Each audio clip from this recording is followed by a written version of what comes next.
Dear students, SBP government college Dungarpur की online classes में आपका स्वागत है।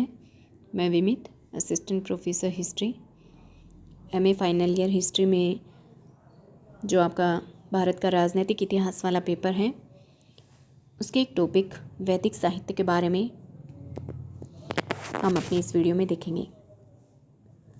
सबसे पहली बात तो इतिहास क्या है। तो अतीत काल की घटनाओं की स्थिति की जानकारी देने वाले शास्त्र को ही हम इतिहास कहते हैं। भारतीय इतिहास जानने के स्रोतों को हम 3 भागों में विभाजित कर सकते हैं: पुरातात्विक साक्ष्य, साहित्यिक साक्ष्य और विदेश यात्रियों का विवरण। पुरातात्विक साक्ष्यों के अंतर्गत हम मुख्यतया अभिलेख, सिक्के, स्मारक, भवन, मूर्तियाँ, चित्रकला आदि को काम में लेते हैं। साहित्यिक साक्ष्यों के अंतर्गत साहित्यिक ग्रंथों से प्राप्त ऐतिहासिक वस्तुओं का अध्ययन किया जाता है। इनको 2 भागों में बांट सकते हैं: धार्मिक साहित्य और लौकिक साहित्य। धार्मिक साहित्य के अंतर्गत ब्राह्मण और ब्राह्मणेतर साहित्य की चर्चा की जाती है। ब्राह्मण ग्रंथों में वेद, उपनिषद, रामायण, महाभारत, पुराण और स्मृति ग्रंथ आते हैं।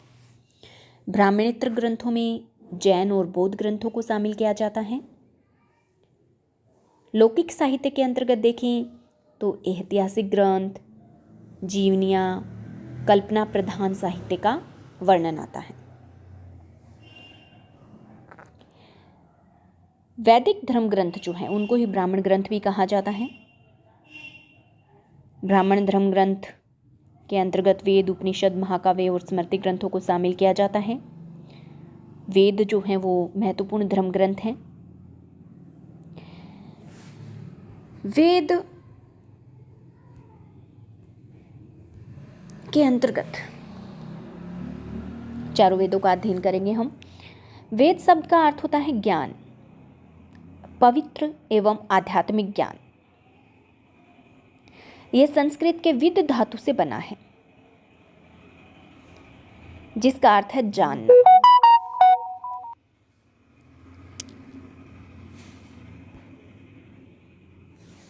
विद यानी जानना। वेदों के संकलनकर्ता कृष्ण द्वापायन थे। कृष्ण द्वैपायन को वेदों के पृथक्करण या व्यास के कारण इन्हें वेद व्यास भी कहा गया। वेदों से ही हमें आर्यों के विषय में प्रारंभिक जानकारी मिलती है। कुछ लोग वेदों को अपौरुषेय या देवताओं द्वारा रचित मानते हैं। वर्तमान समय में हिंदू धर्म के प्राचीनतम स्वरूप पर प्रकाश डालने वाला जो प्राचीनतम स्रोत है वो वैदिक साहित्य ही है।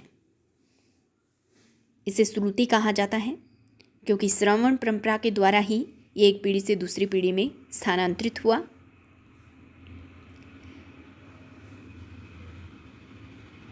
तो संहिता चारों वेदों के सम्मिलित रूप को कहा जाता है। ब्राह्मण ग्रंथ, ब्रह्म का अर्थ होता है यज्ञ, और यज्ञ के विषयों का प्रतिपादन करने वाले ग्रंथ ब्राह्मण ग्रंथ, जिनकी रचना सरल गद्य रूप में संहिताओं की व्याख्या करने के लिए की गई थी। हर वेद के लिए अलग अलग ब्राह्मण ग्रंथ हैं। आरण्यक ये ब्राह्मण ग्रंथों के अंतिम भाग हैं जिसमें दार्शनिक और रहस्यात्मक विषयों का विवेचन किया गया है। चिंतनशील ज्ञान को ज़्यादा महत्व दिया गया है इसमें। उपनिषद ये आरण्यकों के पूरक और भारतीय दर्शन के प्रमुख स्रोत हैं। वैदिक साहित्य के अंतिम भाग होने की वजह से इन्हें वेदांत भी कहते हैं। इनसे हमें आर्यों के प्राचीनतम दार्शनिक विचारों के बारे में पता चलता है। इसे प्रविद्या या आध्यात्म विद्या भी कहते हैं। चारों वेदों का सम्मिलित रूप संहिता। 4 वेद: ऋग्वेद, सामवेद, यजुर्वेद, अथर्ववेद।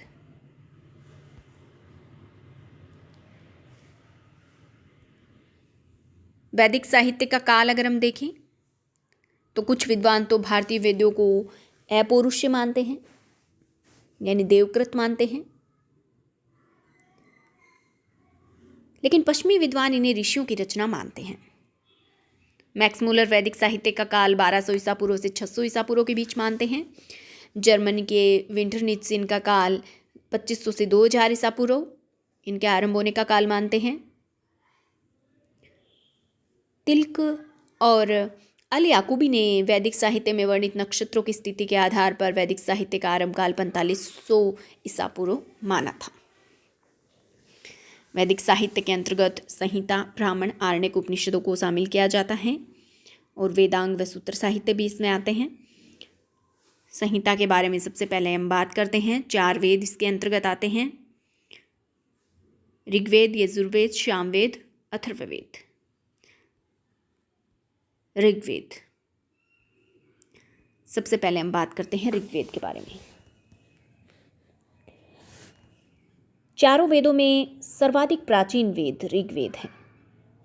इससे हमें आर्यों की राजनीतिक प्रणाली और इतिहास के विषय में जानकारी प्राप्त होती है। ऋग्वेद यानी ऐसा वेद जो ऋचाओं से बद्ध हो। ऋग्वेद में 10 मंडल हैं, 1028 सूक्त हैं और 10,627 ऋचाएं या मंत्र हैं।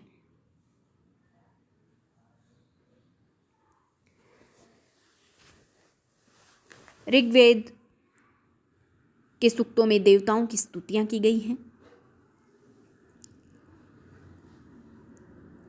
ऋग्वेद भारत ही नहीं संपूर्ण विश्व की प्राचीनतम रचना मानी जाती है। इसकी तिथि 1500 से 1000 ईसा पूर्व मानी जाती है। इसकी रचना सप्त सैंधव प्रदेश में हुई मानी जाती है।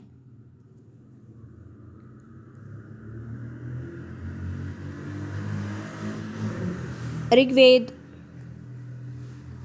के दूसरे व 7वें मंडल की ऋचाएं सर्वाधिक प्राचीन मानी जाती हैं, जबकि पहला व 10वां मंडल अंत में जोड़ा गया माना जाता है।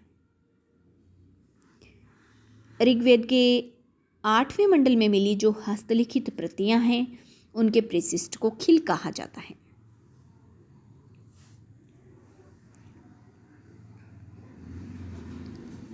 ऋग्वेद के मंत्रों को यज्ञों के अवसर पर देवताओं की स्तुति हेतु जिन ऋषियों द्वारा उच्चारित किया जाता था उन्हें होत्री ऋषि कहा जाता था।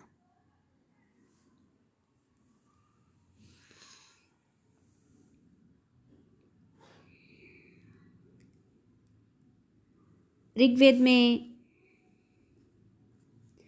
कुछ ऐसे भी मंत्र हैं जो ठोस ऐतिहासिक सामग्री उपलब्ध करवाते हैं, जैसे कि एक स्थान पर दसराग्य युद्ध का वर्णन किया गया है जो कि भरत कबीले के राजा सुदास और पुरु कबीले के बीच में हुआ था। भरत जन के नेता सुदास के मुख्य पुरोहित वशिष्ठ थे, जबकि इनके विरोधी जो आर्य और अनार्य 10 जन थे उनके संघ के पुरोहित विश्वामित्र थे। भरत जन के नेता सुदास ने रावी या परुसनी नदी के तट पर 10 राजाओं के संघ को पराजित किया था और वे ऋग्वैदिक भारत के चक्रवर्ती शासक के पद पर अधिष्ठित हुए थे।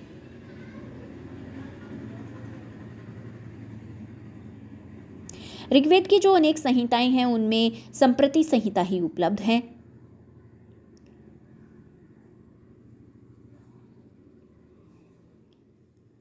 ऋग्वेद में बाद में जोड़ा गया जो 10वां मंडल है जिसे पुरुष सूक्त के नाम से भी जाना जाता है, उसमें शूद्रों का सबसे पहले उल्लेख किया गया है।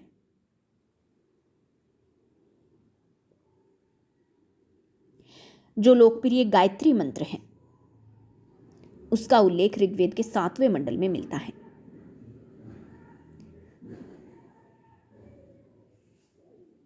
इस मंडल के रचयिता वशिष्ठ थे और यह वरुण देवता को समर्पित है।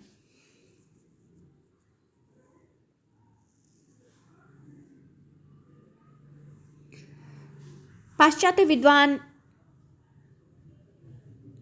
ऐसा विचार करते हैं कि इसके अधिकांश सूक्तों की रचना पंजाब में हुई थी। उस समय आर्य अफगानिस्तान से गंगा यमुना तक के प्रदेशों में फैले हुए थे। ऋग्वेद में कुभा, काबुल, स्वास्तु, स्वात, कुर्मु, कुरम, गोमती, गोमल, सिंधु, गंगा, यमुना, सरस्वती, पंजाब की 5 नदियाँ जैसे सतुद्री, सतलज, विपाशा, व्यास, परुषणी, रावी, अश्विनी, चिनाव, वितस्ता, झेलम आदि का उल्लेख मिलता है। इन नदियों से सिंचित प्रदेश भारत में आर्य सभ्यता का जन्म स्थान माना जाता था। धन्यवाद।